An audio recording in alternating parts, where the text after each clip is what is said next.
So by now, I'm hoping that you've heard about the brand new PodCourse subscription that Speech Therapy PD has rolled out.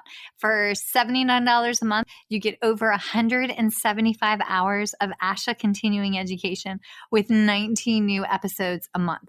That's fantastic. Well, they want to make sure that you also know we have a brand new coupon code. So the coupon code is F as in first, B as in bite, followed by the number 20, FB20.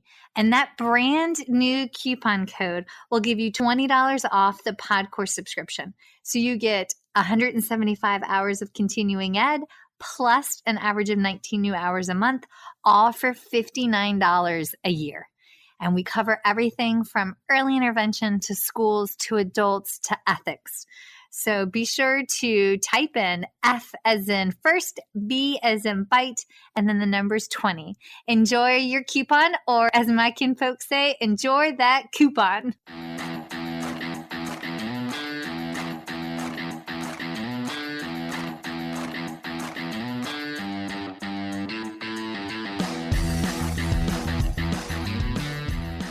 Hi, folks, and welcome to First Bite, Fed, Fun, and Functional, a speech therapy podcast sponsored by SpeechTherapyPD.com. I am your host on this nerd venture, Michelle Dawson, MS, CCC, SLP, CLC, the All Things Peds SLP. I am a colleague in the trenches of home health early intervention right there with you. I run my own private practice, Heartwood Speech Therapy, here in Coletown, South Carolina, and I guest lecture nationwide on best practices for early intervention for the medically complex and fragile child. First Bite's mission is short and sweet, to bring light, hope, knowledge, and joy to the pediatric clinician, parent, or advocate. By way of a nerdy conversation, so there's plenty of laughter too. In this podcast, we cover everything from AAC to breastfeeding, ethics on how to run a private practice, pediatric dysphagia to clinical supervision, and all other topics in the world of pediatric speech pathology. Our goal is to bring evidence-based practice straight to you by interviewing subject matter experts. To break down the communication barriers so that we can access the knowledge of their fields. Or, as a close friend says, to build the bridge. By bringing other professionals and experts in our field together, we hope to spark advocacy, joy, and passion for continuing to grow and advance care for our little ones. Every fourth episode, I join in. I'm Erin Forward, MSP, CCC, SLP, the Yankee by way of Rochester, New York transplant who actually inspired this journey. I bring a different perspective, that of a newish clinician with experience in early intervention, pediatric acute care, and nonprofit pediatric outpatient settings. So sit back, relax, and watch out for all our squirrels and enjoy this geeky gig brought to you by SpeechTherapyPD.com.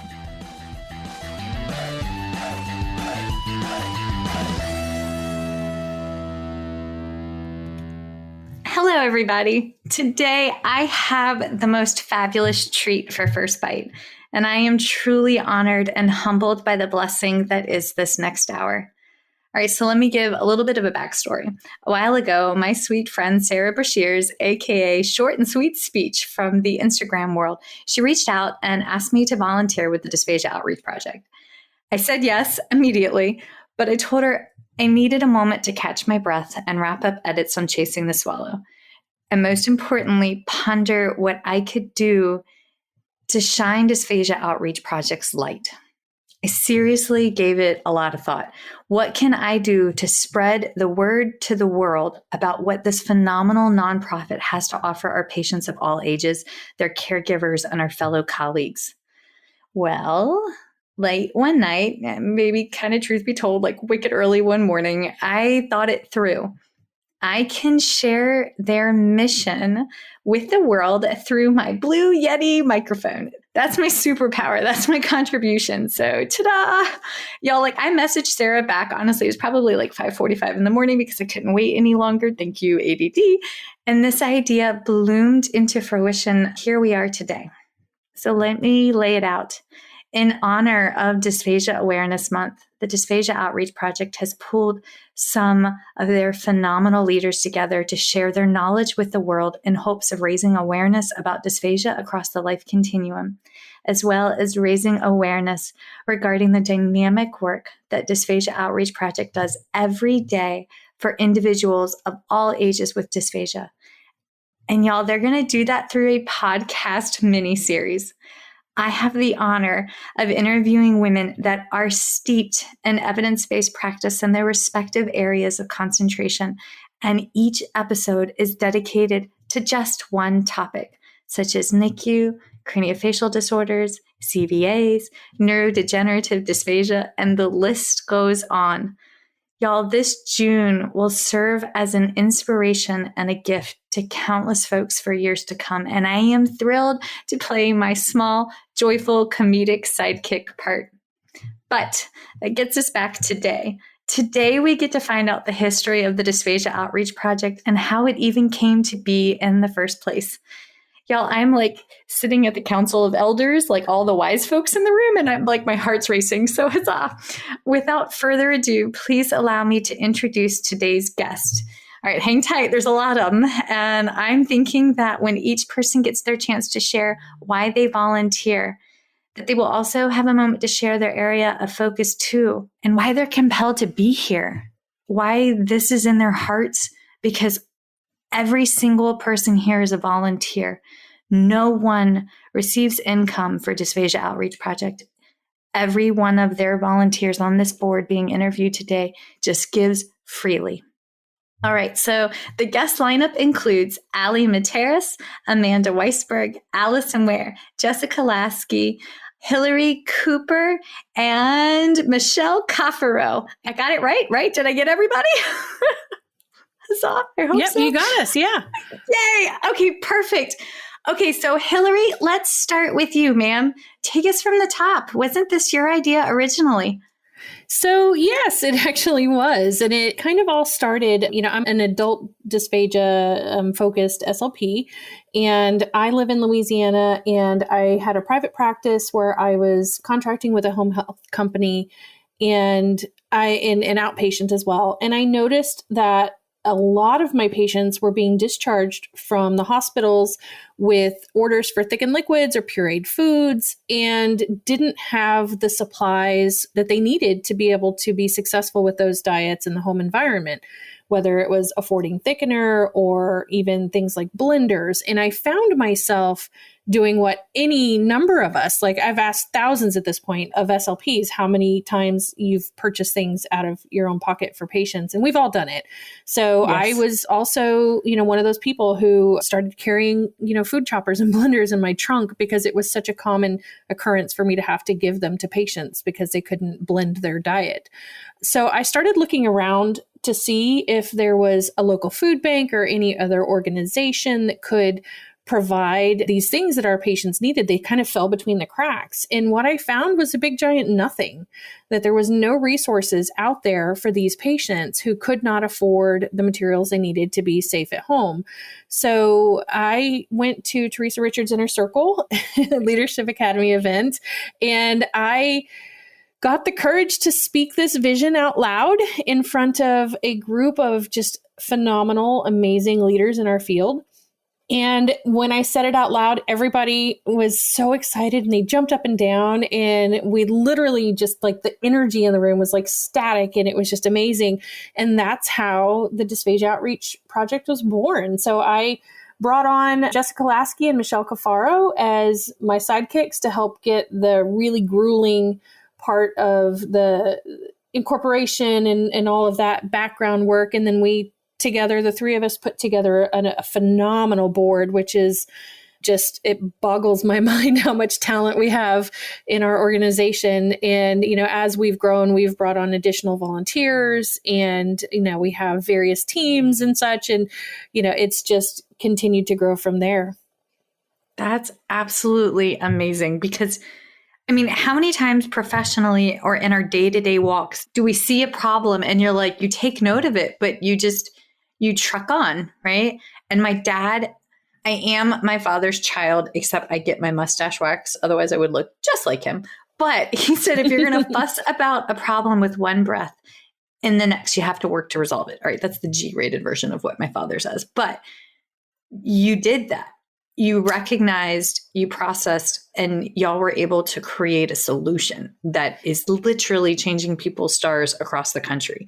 So thank you. Holy cats. Absolutely. And I Thank think you. it's for a long time, I had this idea rattling around in my head for a long time before that Inner Circle Leadership Academy meeting. And it was one of those things where I thought it was too big for me to do alone. And what I realized was that I was 1000% correct, that it was absolutely way too big for me to do alone.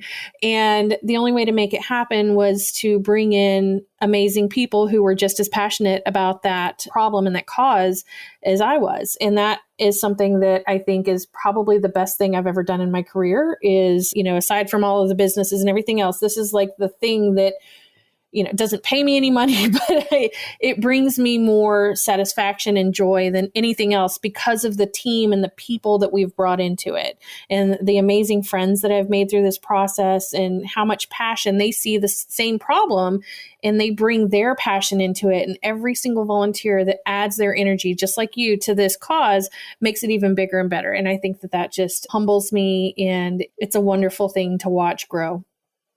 Awesome. Okay, wait. All right. So Michelle, Jessica, I'm assuming that y'all were in the inner circle. I don't know what the inner circle is. I honestly, up until meeting y'all, and I've met Teresa Richards. I did a PFD podcast episode with her, but I really thought it was all adult SLPs. I didn't know that they had anything to do with peds. How wrong was I? But were y'all there when she spoke this into the universe? What did y'all think? Yeah, so Michelle Cafaro, I met Jessica met Jessica and Hillary on social media virtually through Teresa Richard, probably back in the end of 2017, the beginning of 2018. I was doing this timeline here, so I knew we were getting on this podcast. I'm like, wow, it actually seems like forever ago, but in reality, 2018, 2019 wasn't too long ago at all. That long? So yeah. I met Hillary in person in July of 2018. We were in Chicago for a CEU event. And Hillary and we shared a hotel room. And that's when she started talking to me about this. And I'm like, yeah. I'm her sounding board right now. Like, okay, Hills, like, I hear you, but you're right. I do have a trunk full of supplies that I'm getting for all of my patients to fulfill their needs.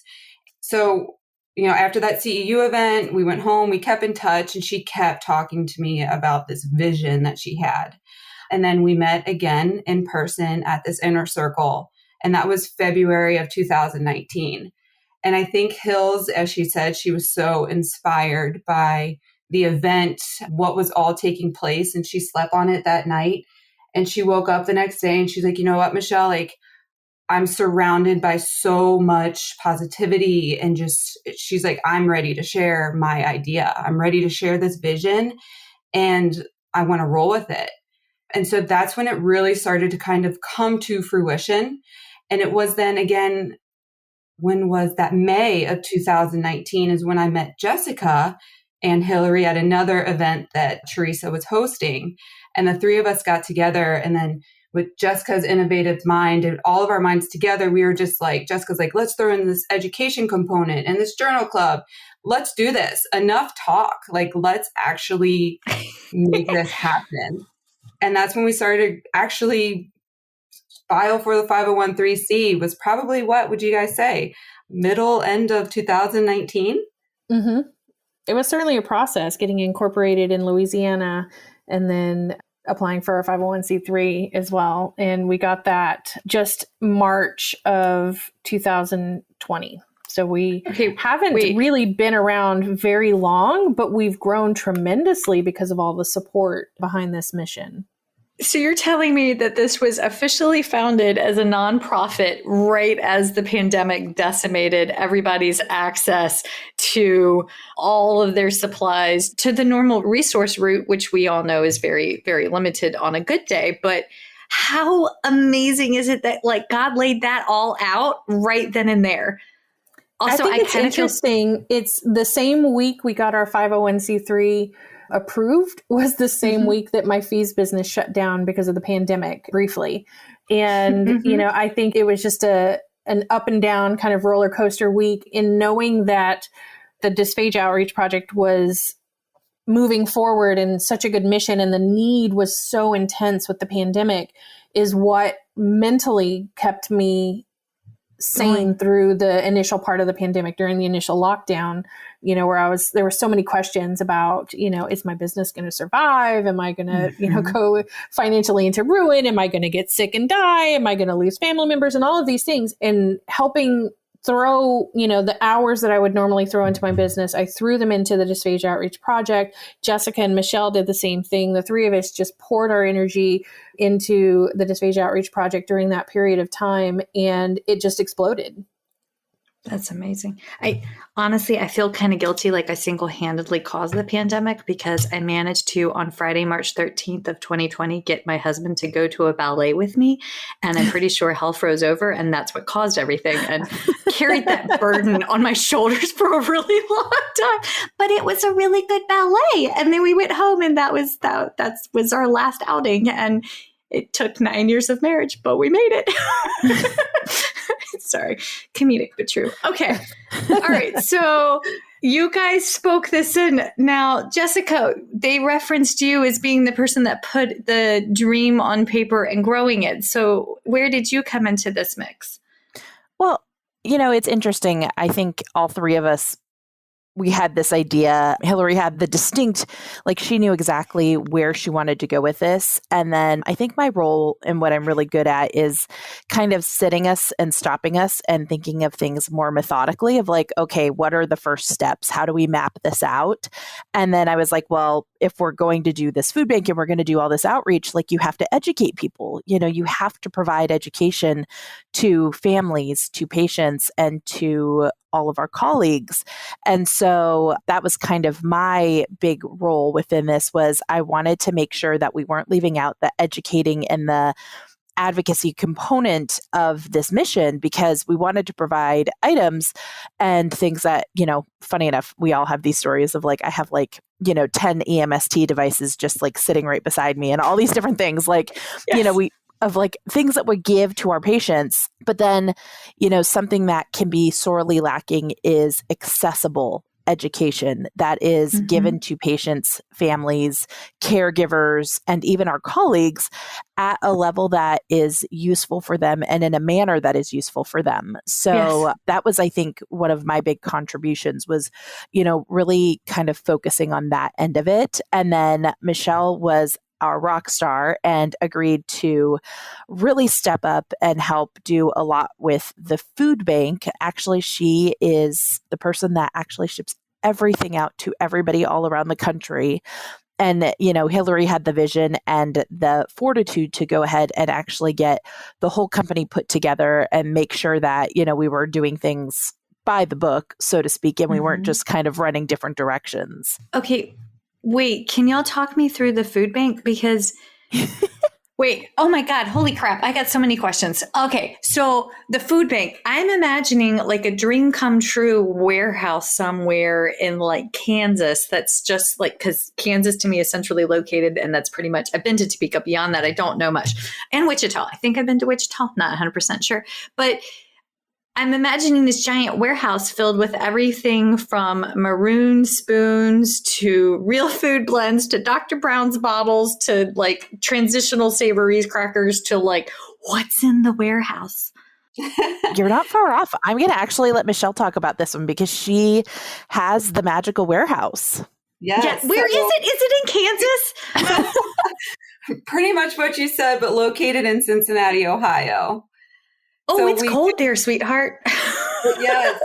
So you're right. But you never know. Last week we had some snow. Right now it's 75 degrees. So you really don't know what you're going to get. Okay, there's a reason I'm in South Carolina.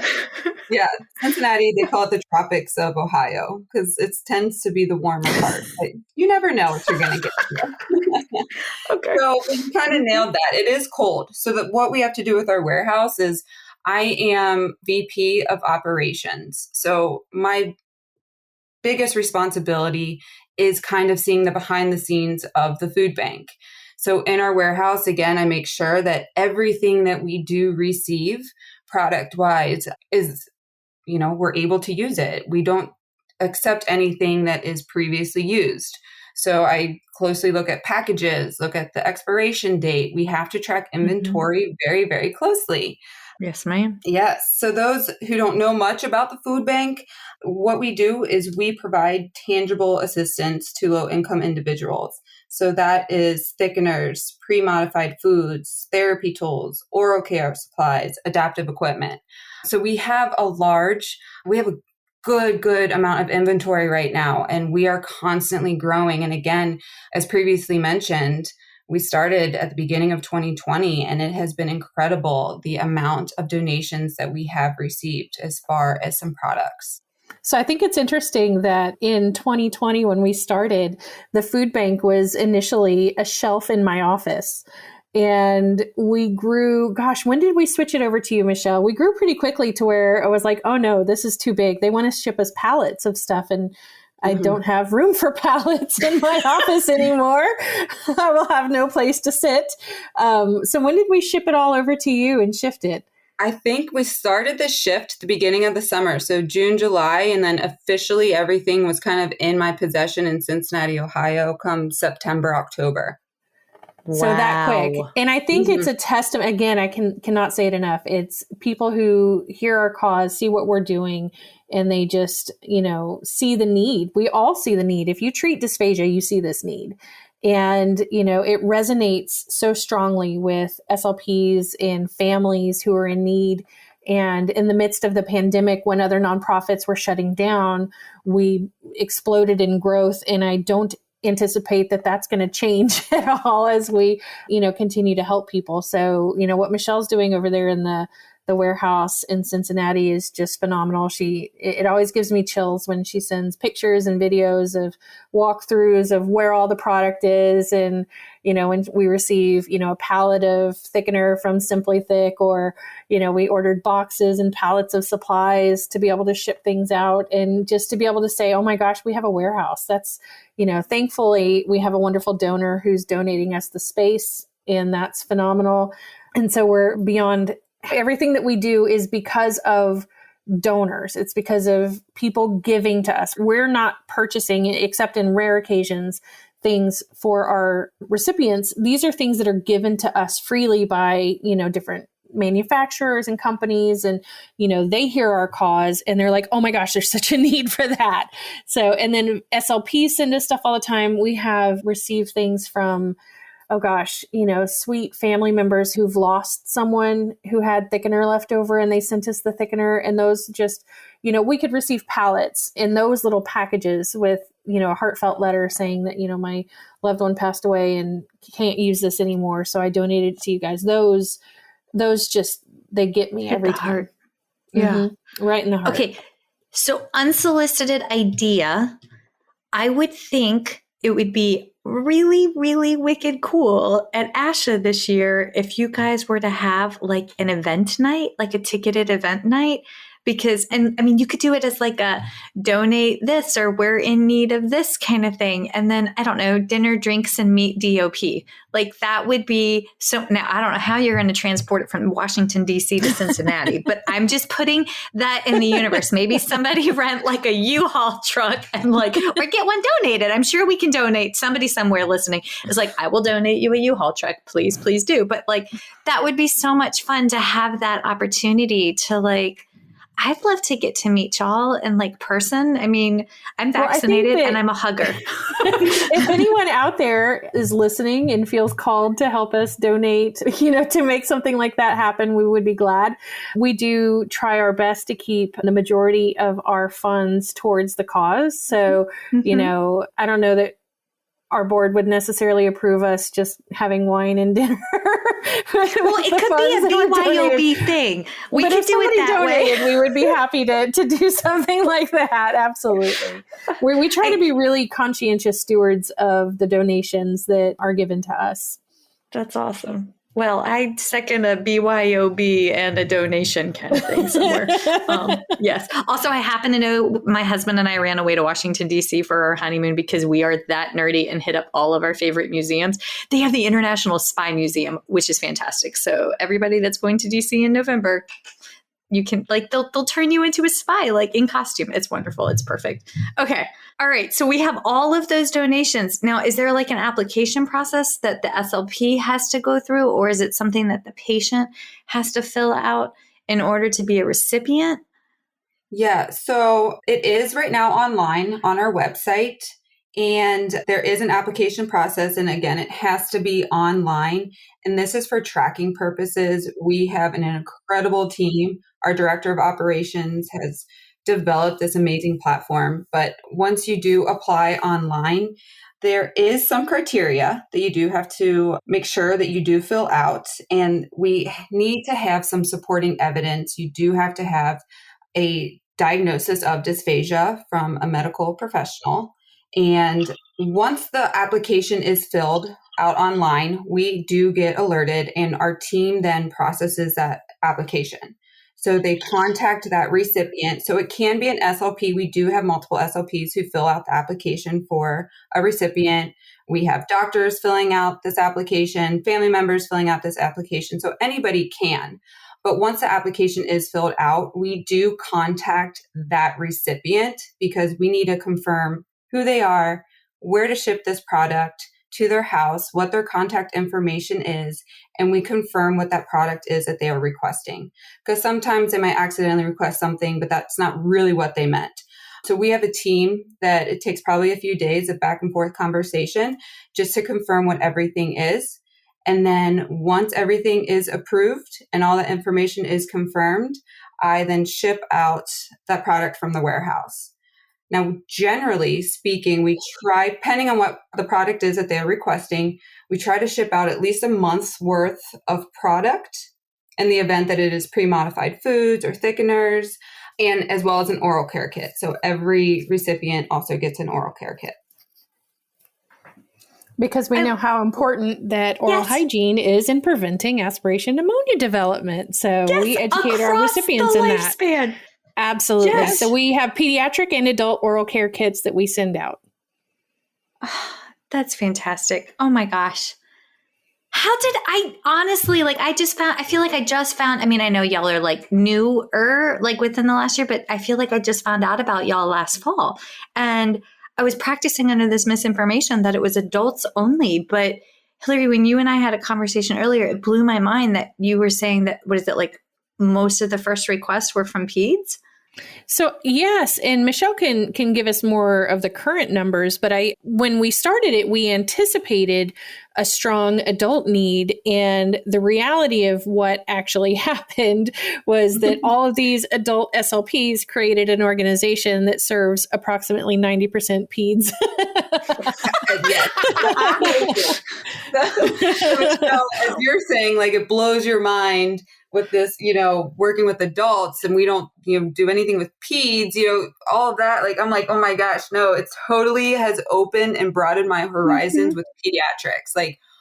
All our recipients, for give or take, we have about 115, and literally 90 of them are pediatrics. So we have amazing, I can't speak enough about our pediatric team and our SLPs and their expertise. We have pulled them into helping us process our applications because the pediatric recipients that we are getting is just, we are inundated. Okay, so can I put another thought into the universe? Because I feel like this is a safe space. We're all buddies. So here's my thought.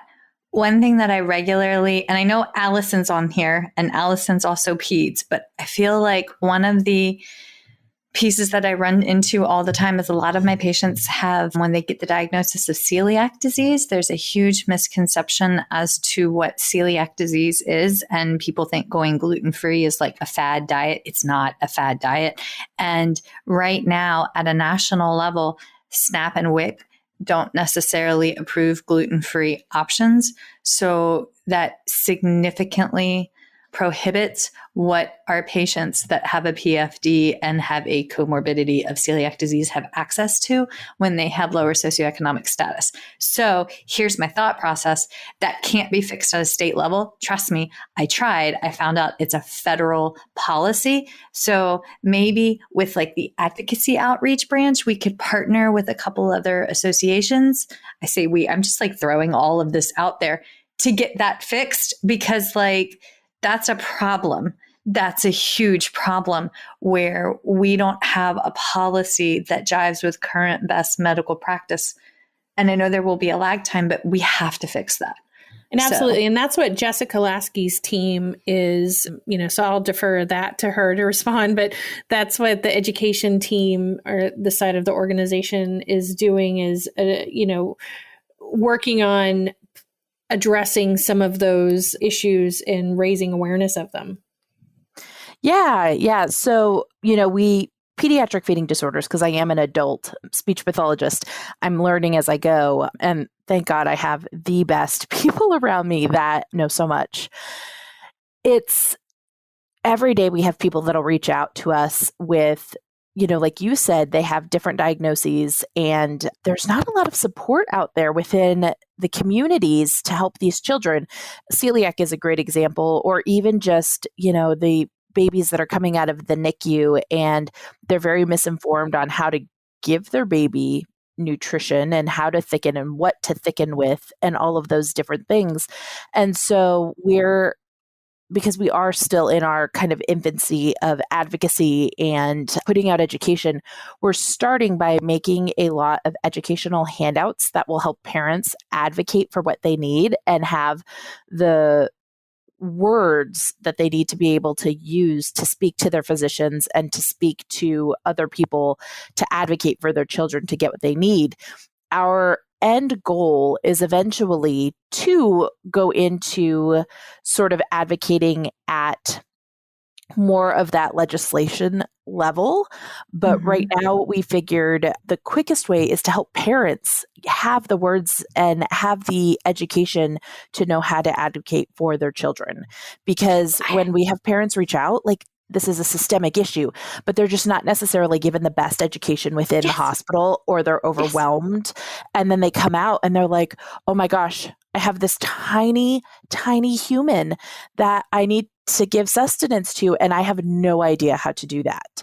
And it was funny. I went down a rabbit hole a few months ago and I pretended like I was a parent with a child coming out of the NICU, and I went to look for education, and I spent about 5 hours, and at the end of the day, I was like crying and texting one of the women, Kristen West, and I was like, there's nothing. If I was a mom, there's nothing for me.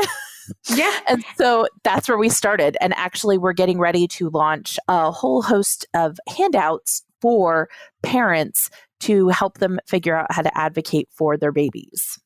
That's amazing. Thank y'all. Cause yeah. Also, the internet can take you to dark, scary places. So beware. It needs a giant warning label every time you log in. So yes, there is it's that. Terrifying. I kept sending links and I'm like, is this a thing? And Kristen would be like, no, please get off that website. And I'm like, I'm sorry, but I Googled this and this is where it took me. I'm just, on behalf of evidence-based practitioners, somebody throw a tomato at me if you must. Food does not vibrate, nor is it plastic. So I'm just going to go ahead and call it what it is. So, and trust me, I have done a significant amount of coursework, journal articles, and put out a few things on my own time to back that up. So again, I reiterate, food does not vibrate and it's not plastic. And I'm quoting the one and only goddess that is Sherry Fraker of food chaining. So done. Okay, soapbox done. Oh my God, there's so many freaking soapboxes. Okay, all right. Well, we have some other amazing dynamic leaders that serve on your board. I mean, this is literally like a who's who of the world of dysphagia on the call. And I'm like, so thank you. But let's transition. So Miss Allie Materis, are you also located in Cincinnati? Because I feel like Ohio is a happening place right now. And what is your role on the board, ma'am? It is a happening place. Hey, everybody. I'm Allie Materis. I am a New Jersey-based speech pathologist. So not too far from Ohio. For Director of Dysphagia Outreach Project, I serve as the Director of Fundraising. So right now, I lead 2 groups. I lead the online events team, and we help spread awareness and raise funds via digital platforms. So some people listening today, they may know of us from our annual giving event that we put on each November. And then I also head the corporate outreach team. So we make connections with like-minded organizations and companies so that we can pull together resources to help as many people with dysphagia as possible. And I'm always looking for volunteers and donors. So definitely hit me up if any of that sounds interesting to you.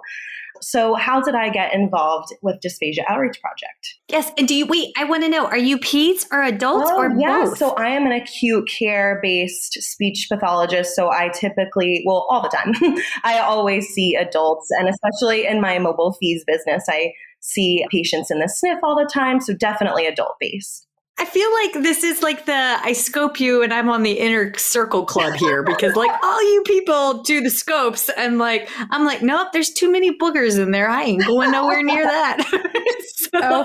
Hang out with us long enough, Michelle, and we're going to scope you. You can't be in this crowd with wine and not get scoped. It's like a rite of passage. It has to happen. No, I literally did that. One of my girlfriends went and took, is it Langmore? No, it's not Langmore. It's Langmore who does the fees. Yeah. She took Langmore's class and she came back and she goes, Michelle, I need noses. I need to practice because my hand shakes when I get nervous. I was like, I will phone friends and have wine and you can scope.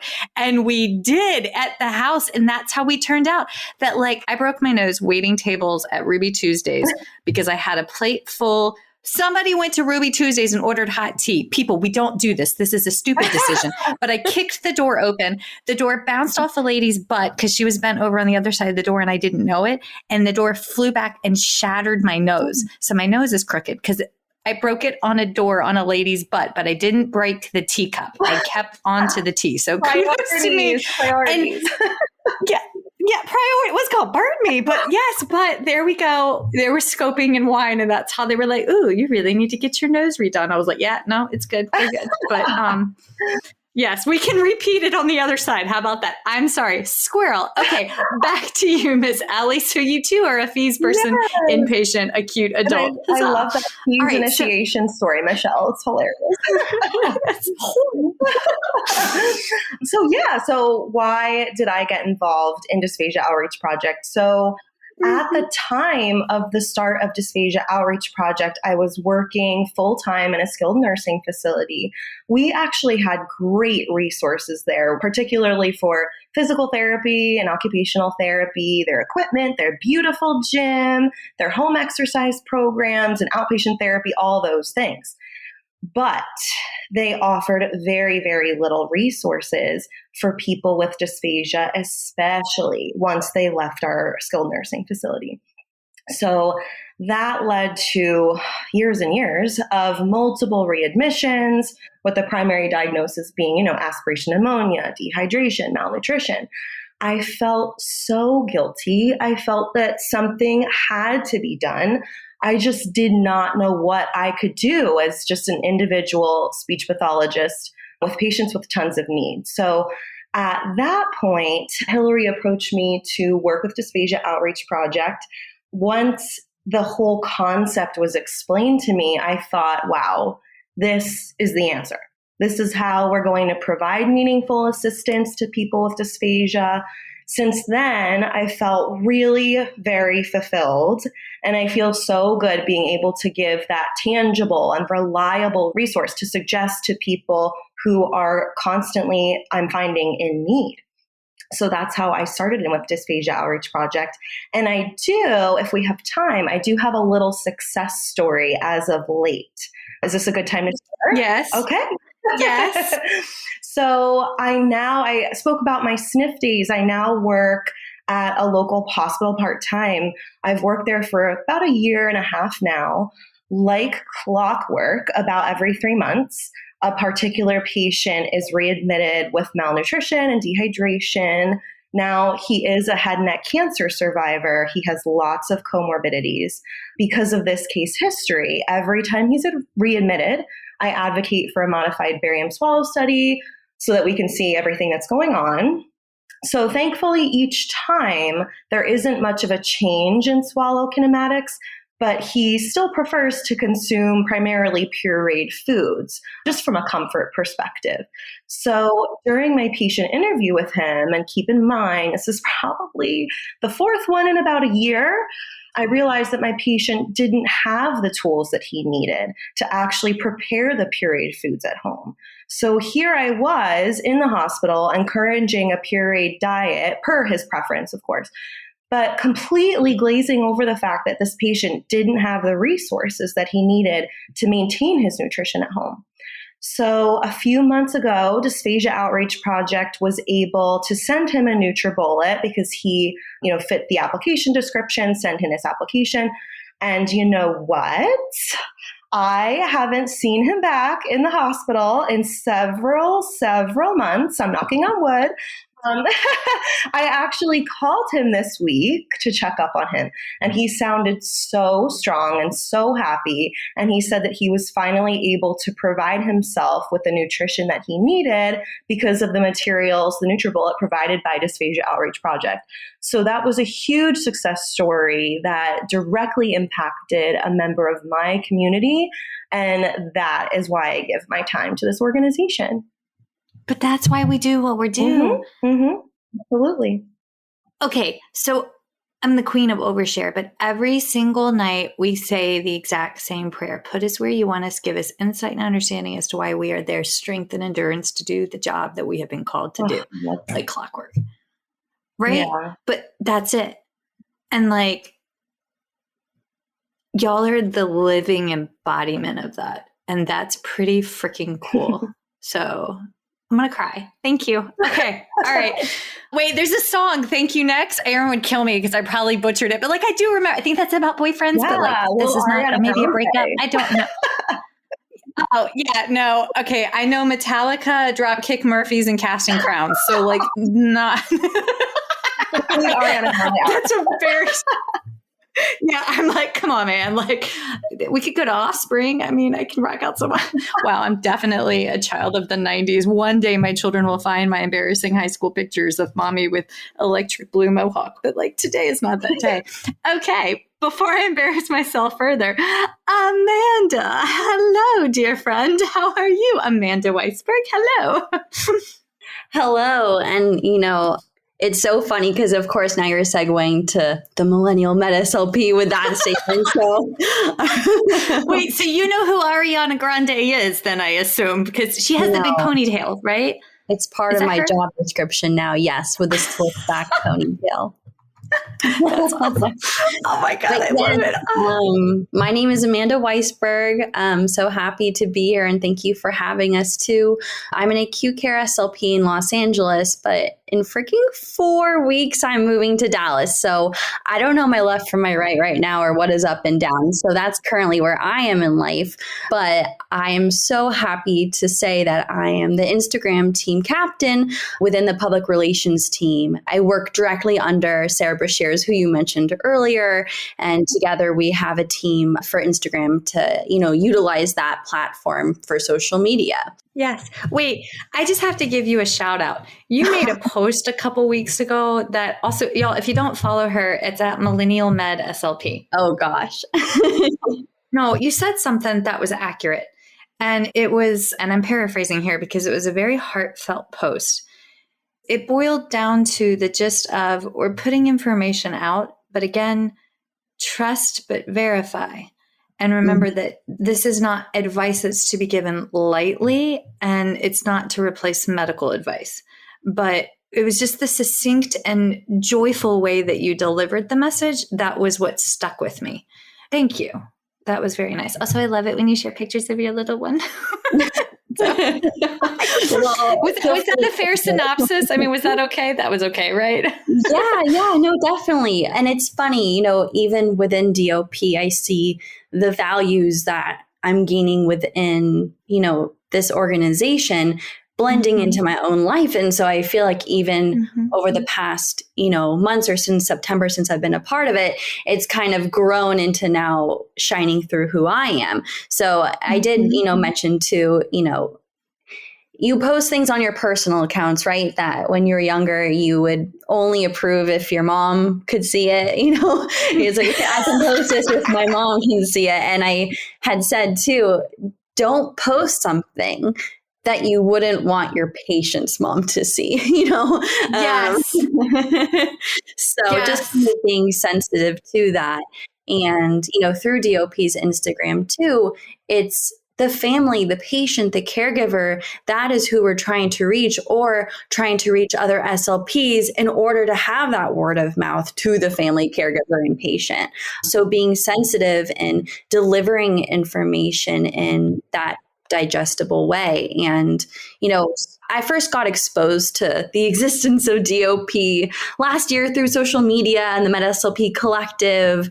And immediately I just fell in love with the mission, and the idea was clearly blossoming, in front of my eyes to assist these patients. And I kept seeing it grow. And in September, Casey Lewis had reached out to me, slid into my DMs. And that sounds so dirty. I'm sorry. I'm so old. I am of the generation that we didn't have a cell phone. Your parents didn't know if you were out in the field dying from liquor poisoning when I was in high school. So ta-da. No. It's much different now. Like, for instance, I slide into Jessica's DMs all the time showing her fees things to help me with. So True, they're my favorite pictures. That is so delightfully nerdy, sexy at the same time. So well played. It's hilarious. I sent Jessica a picture of a really wonderful nasal polyp the other day, and I said, "Meet my new friend." His name is Fred. It's really all I want in life is people to send me fees pictures. It just makes my life so much happier. But if anybody were to ever look at my phone, they'd think there was something very wrong with me. No, I get patients' parents that send me pictures of their kids' bowel movements, and we discuss the Bristol Myers Squibbs or whatever it is, the poop schedule. And I'm like, what?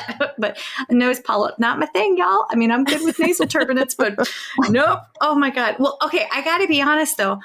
That's also how I found out about DOP, or it first showed up, because it started showing up on my Instagram account in between round boys. I don't know if anybody follows round boys. They are fluffy, fuzzy animals of a spherical shape. It's a great Instagram account. But yes, there was DOP right there after round boys. And y'all have really, it's wow.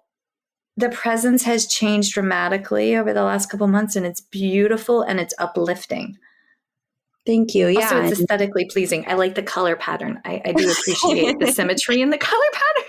Sarah and I are really trying to work hard on that. So I appreciate the small detail shout out. But, it was funny too. So when Casey asked me, and I'm pretty sure I responded to her in all caps, I would love to. Wait, who am I? What are you talking about? But, it was nice to be identified that, hey, I have this skill, which I never thought could be carried into the SLP world. But if I can use social media and kind of my creativity and that component to give back and serve my patients, not only in my direct community, but around the country, then, of course. And I had joined a call before joining with Casey and Jessica, and it was just apparent, their passion and dedication and drive and everything the women had. And I just felt honored to be included. Like I said, within our Instagram, we really just want to provide this information to be digestible. And, as I mentioned before, you go on Google, let's say you're a parent trying to find this information. It's enough with the fancy words or glazing over things, or, not touching on everything that's going to be happening in the sequence of events, but we know we can help break that down for them. And it's also just wonderful too to see from the time I started in September, and now we're here in, May, and that it's just grown exponentially, the team in and of itself, and, just to better serve the needs of the community. So, it's really had an impact on my own life, and I try my own too to donate as much as I can on my personal side of things, and I would do that unrelated whether I was part of the team or not. But to be part of it and help put kind of my stamp on it is just a blessing. Yes. That's exactly. And I have to say that I have been so blown away by the work that our public relations team has done and getting the message across. Jessica's been a great leader on that side. And, she's been just a fantastic visionary. And the work that Amanda and Sarah and everybody on the team has done has just, it's beautiful. Like you said before, it's absolutely beautiful. And it's funny, if you go back in your DMs, Amanda, you hear on there, like, how do you do a quiz on Instagram? So this is why we brought in people who knew how to do that stuff versus me doing it, because heaven forbid, if they had the Instagram in my hands, it would be a disaster. Yeah, no, my sweet friend Annalisa Nicolatis, she does my social media and for First Bite. And like, she was like, Michelle, you need to do a hashtag. And I was like, well, the hell's a hashtag, dude? Pardon my French. But I'm like, I don't understand. And she was like, oh my God, just give me your phone. So like, she ended up taking it over because like, it's one variable that I'm 38.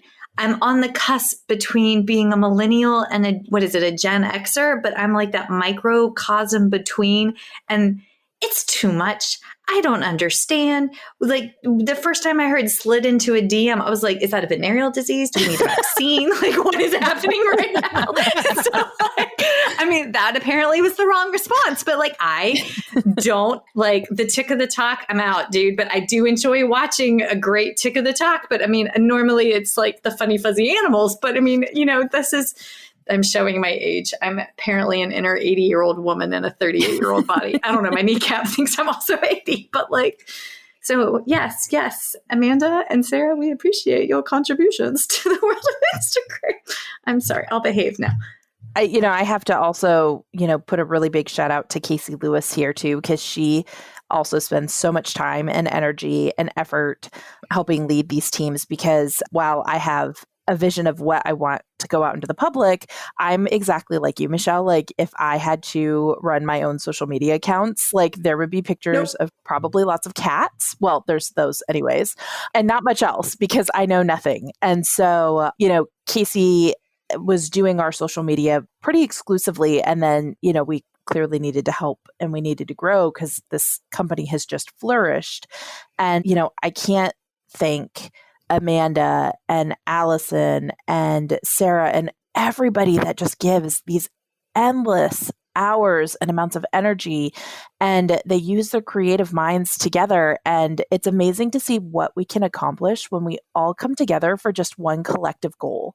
And I can't thank any of these ladies enough. And the story Allie told a few minutes ago about the gentleman with head and neck cancer, I was like over here muting my microphone because I was about to start like crying. Because like this organization started out with us, I think about like the conversations I had with Hillary and Michelle, and I would have never have foreseen the amount of amazing things we've been able to accomplish in a year and a half.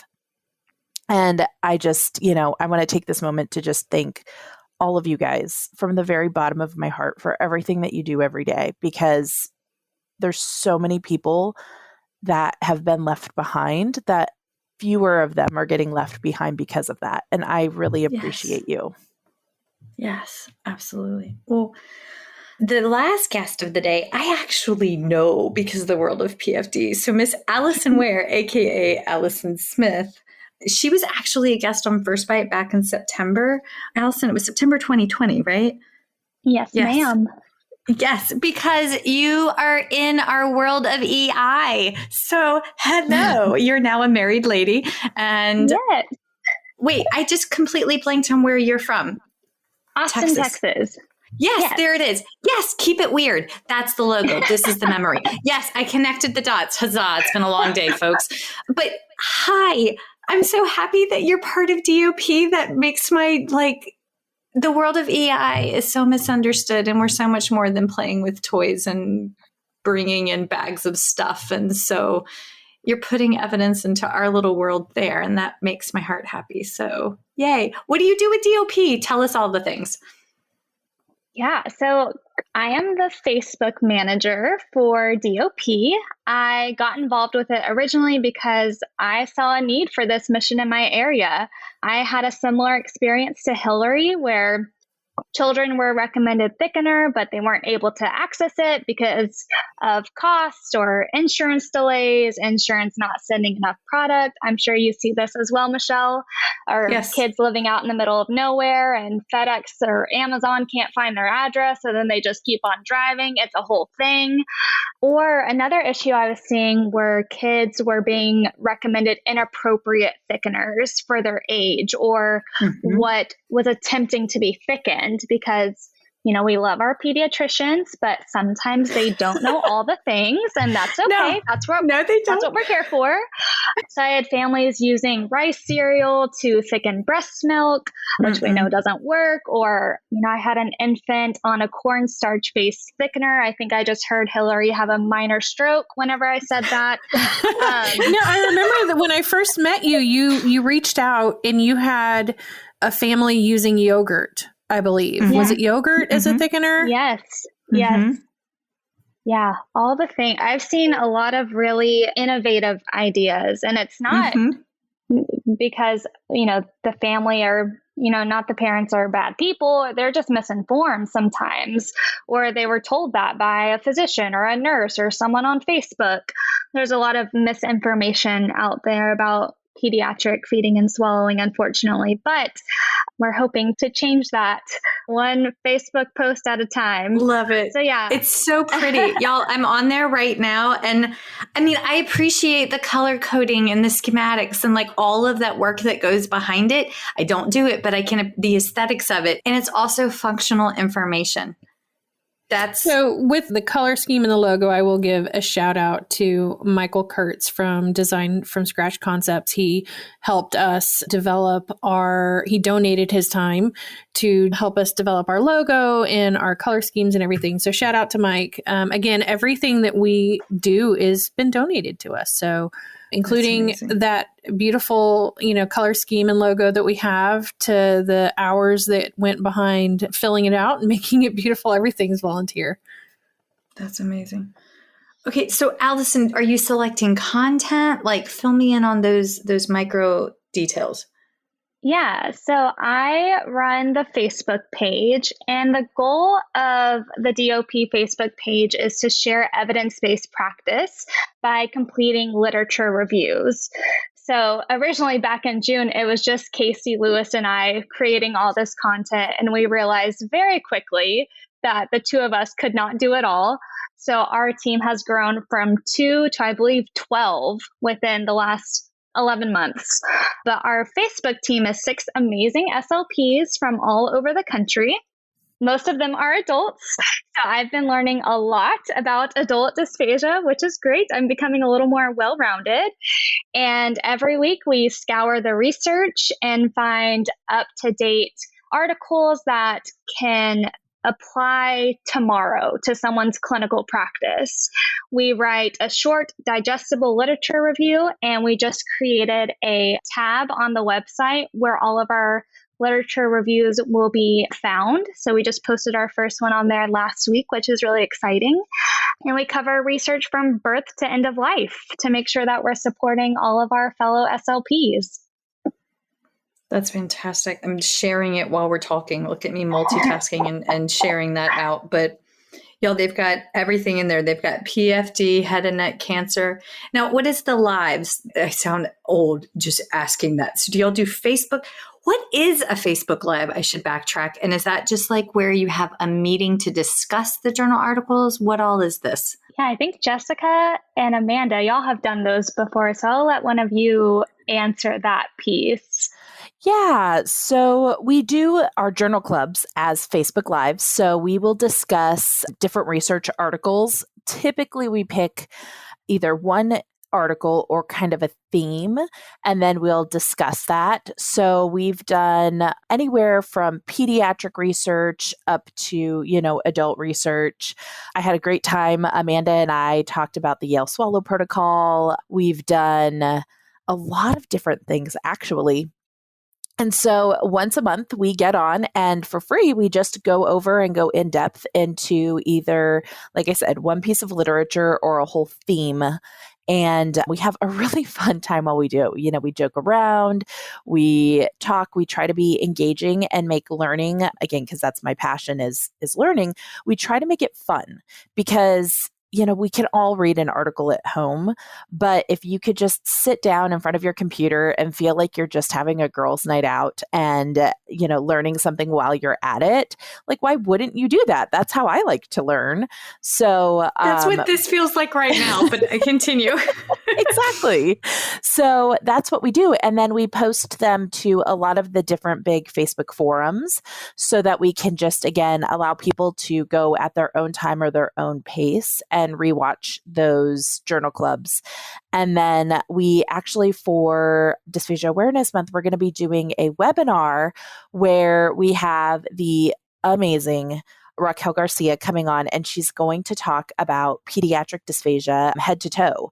So it's really interesting. And we like to do a lot of outreach and educational materials that are either completely free or we ask for very small donations for people to go ahead and get that information, because that's one of the key missions of the organization is that education shouldn't be hard to access. It should be meaningful. Yes. It should be done in a way that is easy to understand. Yes. You know, we've all been to those conferences where you see the renowned researcher talking and about 5 minutes in, you're like, oh gosh, I don't understand what they're saying. And now I feel awful. And now I just want to go get a glass of wine because I'm just judging all of my life choices. And clearly something's wrong with me. And we just really want to make it accessible and fun and easy. And so, and again, it's all a part of that drive to just give back, because at the end of the day, if one clinician changes one little piece of how they practice, think about how many patients we all touch each year.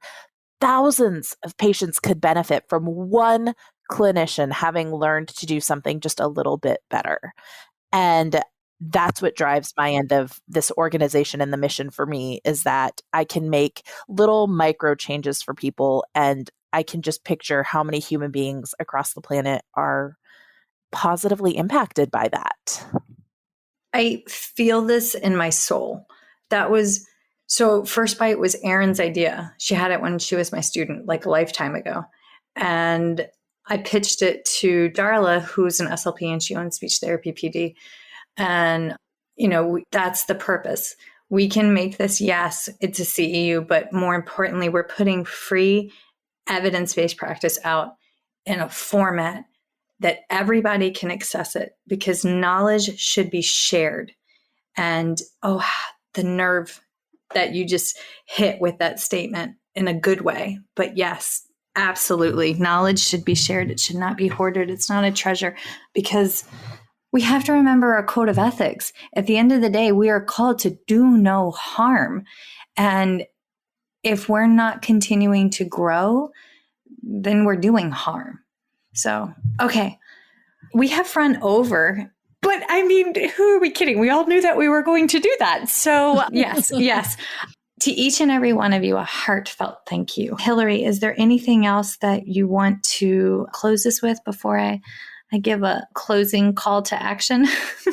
You know, I just would, again, like Jessica said before, I just want to give my most heartfelt thanks to every single person who has seen this vision that I had, that we all share, and has decided to put their time and effort and energy into helping it grow into something that's bigger than any one of us. And to see it grow is just phenomenal. And it just amazes me and it humbles me. And I'm thankful to every single person and every single hour of energy that's gone into this. Thank you. Okay. Y'all, if you're still listening and we haven't made you too mushy, you had to run for a thing of tissues because I did. Here it is. Dysphagia Outreach Project is founded by some of the leaders in our world of dysphagia. And they poured their hearts into a project that is, again, 100% volunteers. All of Dysphagia Outreach Project's board of directors and leaders are unpaid because they recognize, again, that knowledge is a gift that should be shared with the world freely, and access to high-quality nourishment and life-giving equipment, whether that be through a tube or orally fed, should not be denied to our patients because of their financial status. Here's the deal, friends. Our world of dysphagia is small, Fill it with kindness.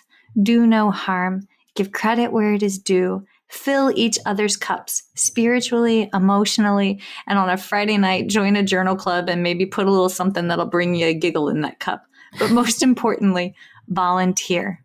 It is through our deeds that our world is made better. So please join me this month in honoring the work that Dysphagia Outreach Project is doing, and consider tithing your time and your talents. From all of us today, happy Dysphagia Awareness Month. Feeding Matters guides system-wide changes by uniting caregivers, professionals, and community partners under the Pediatric Feeding Disorder Alliance. So what is this alliance? The Alliance is an open access collaborative community focused on achieving strategic goals within 3 focus areas: education, advocacy, and research. So who is the Alliance? It's you. The Alliance is open to any person passionate about improving care for children with a pediatric feeding disorder. To date, 187 professionals, caregivers, and partners have joined the Alliance. You can join today by visiting the Feeding Matters website at www.feedingmatters.org. Click on PFD Alliance tab and sign up today. Change is possible when we work together. That's a wrap, folks. Once again, thank you for listening to First Bite, fed, fun, and functional. I'm your humble but yet sassy host, Michelle Dawson, the All Things Peds SLP. This podcast is part of a course offered for continuing education through speechtherapypd.com. Please check out the website if you'd like to learn more about CEU opportunities for this episode, as well as the ones that are archived. And as always, remember, feed your mind, feed your soul, be kind, and feed those babies.